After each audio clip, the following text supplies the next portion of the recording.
All right, we're back again to make some more progress.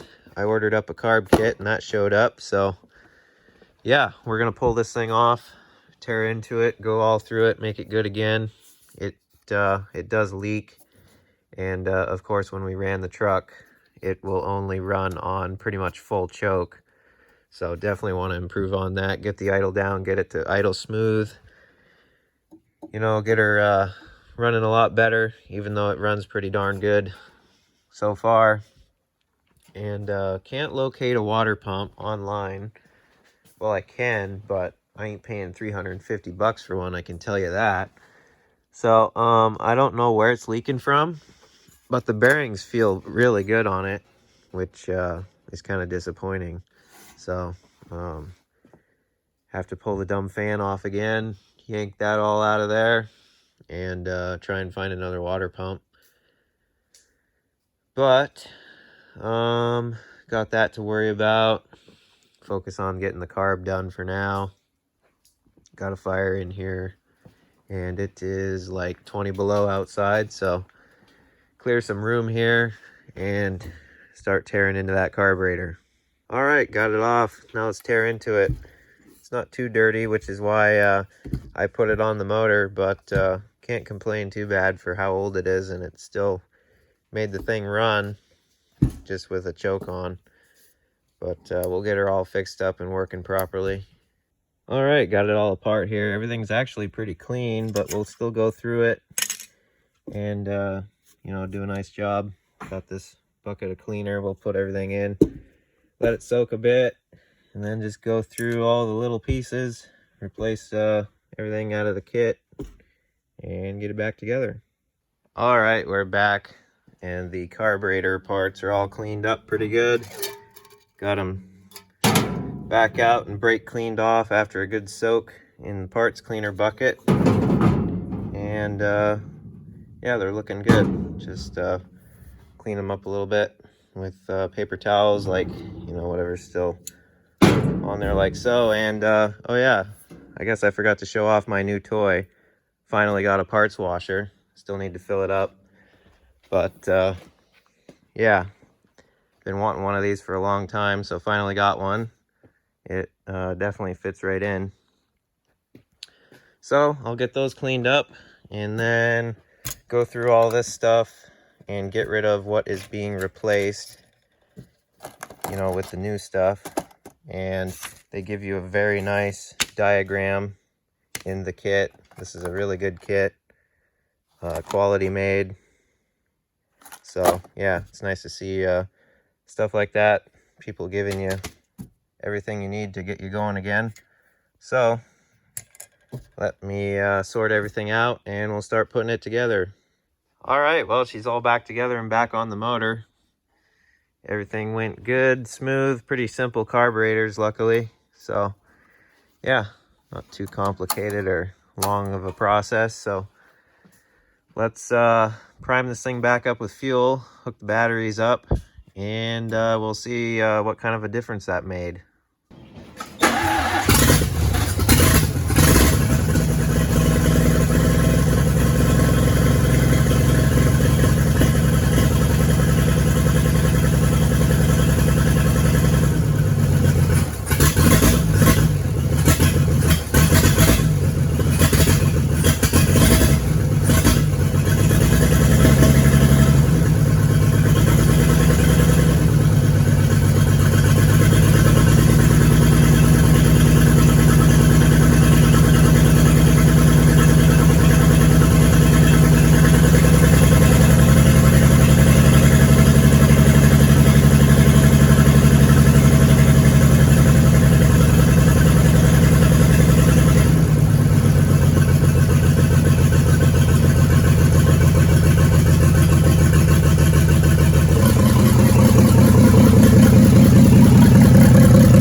Well, there we go. She sits there and idles really good now. Starts right back super easy.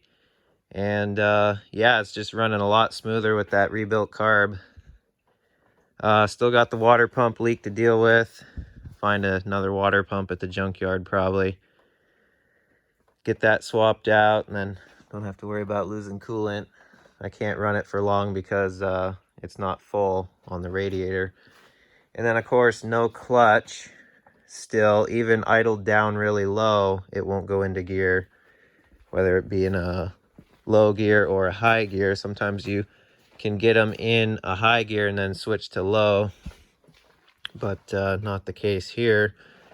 But that clutch adjustment is like all the way tight, and I can't get any more out of it, so I'm not sure what to do there. Yeah, just gonna have to figure that out. But this is good now. No issues there. So still moving in the right direction at least. All right, back in the shop to make some more happen on this old thing. So where we left off, it's been a while now. Been busy with other things, but back at it.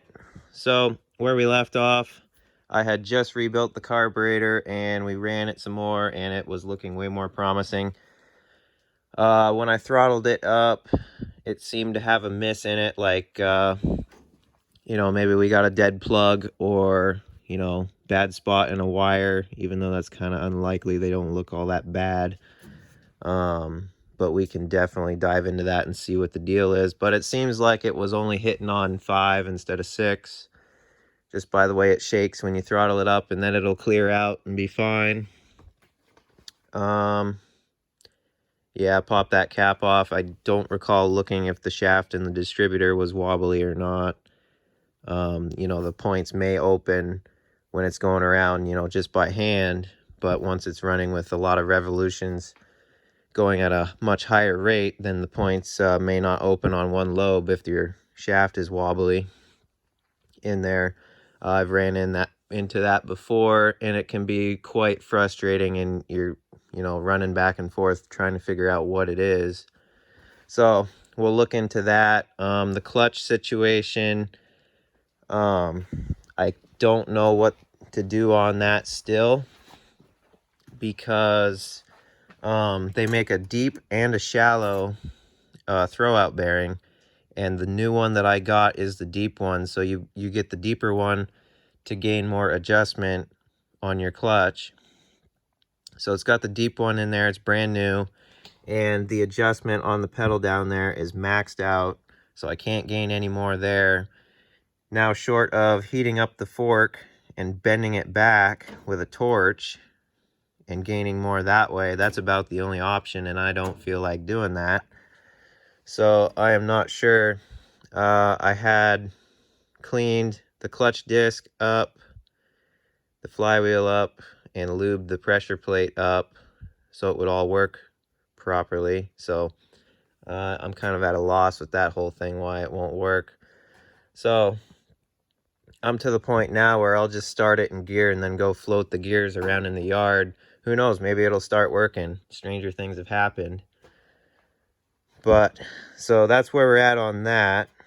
Now, the other thing, the water pump was leaking pretty good, so I didn't want to run it for long because we're just dropping coolant out the whole time, and definitely don't want to overheat this. So a brand new water pump off of eBay, well, not even brand new, it was rebuilt. It's a rebuilt original, 350 bucks. So I was like, nah, screw that, I ain't paying that much. And didn't go to the junkyard because it's been cold and it's just now starting to warm up again. You know, we've had 20 above outside lately, so didn't go to the junkyard. What I did do is get a water pump rebuild kit. So I'm gonna take the belt off, take the fan off, even though it's a pain in the butt because I struggled to get it on there with how tight of a space it is.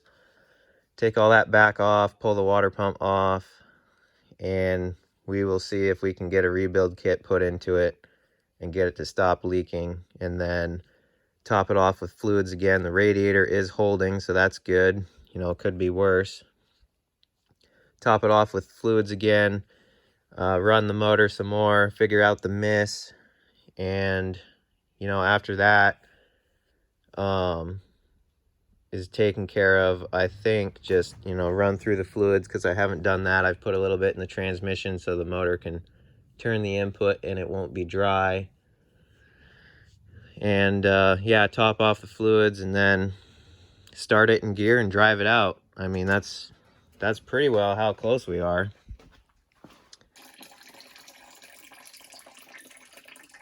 I hate this. Get this fan off now.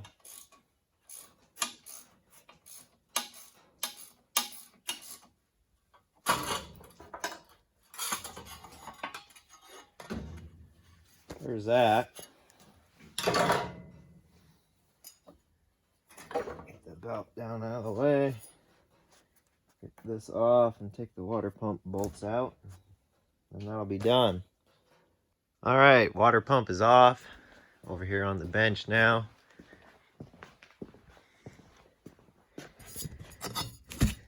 Scrape all this junk off, and then all that junk off, and get this backing plate off, and then we can look in there, see what it looks like. Well, here we are having fun already, trying to get these countersunk flathead screws out that hold this plate on, so we can get in there and do whatever. And it just doesn't pay off to buy cheap things. So gonna see now if a little bit of that will make a difference, and then just do it the old-fashioned way. So we shall see. Well, I put some heat on it, and I took the broken bit over on the grinder there and tuned it back up a bit. Got one out, so do the same process on this one here. See if that one will come out of there.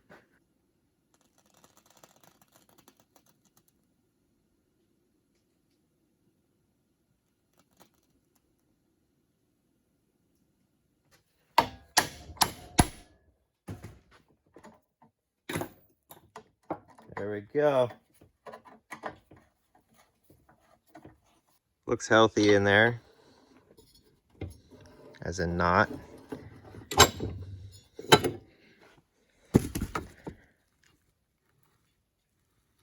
Now, however you get these things apart is the next challenge. Never disassembled a water pump before. So hey, we both get to learn. Now, looking at it, it's really pitted, and it looks pretty thin in some spots. So I'm honestly not too sure about this. You have to build a plate, bolt to this, and then the plate's got to be wide enough so you can put it on a hydraulic press and then pull your hub off and then press the impeller off. And they give you a new shaft seal for internally, the countersunk screws that hold the plate on, and that's about it. And it's really not worth putting this onto new parts from the looks of it. It does not look all that great. So, and they don't give you a new one, unfortunately. So I might still be having to go to the junkyard and see if I can find another one. I'm not sure if this is worth it or not. Even though I got the kit, I do have another 270 in the 6x truck, so it's handy to have on hand. Someday you probably won't be able to get this stuff. So, more to add to the part stock, I guess.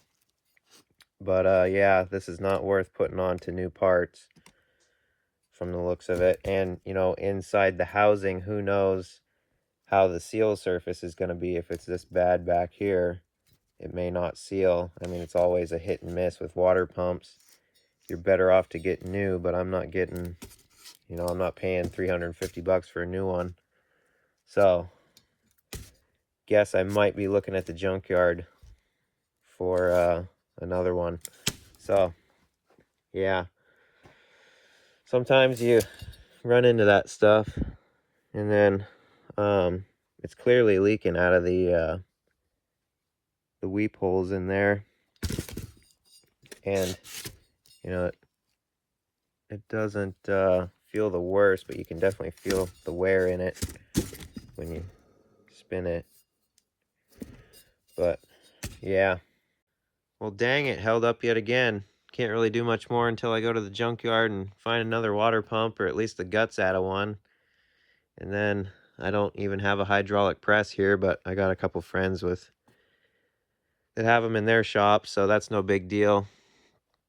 But yeah, I don't think it's worth it. Just find a different one that's in better shape or something, and then get it slapped on this motor, and then we can run it for longer and find that miss, and then drive it the heck out of here.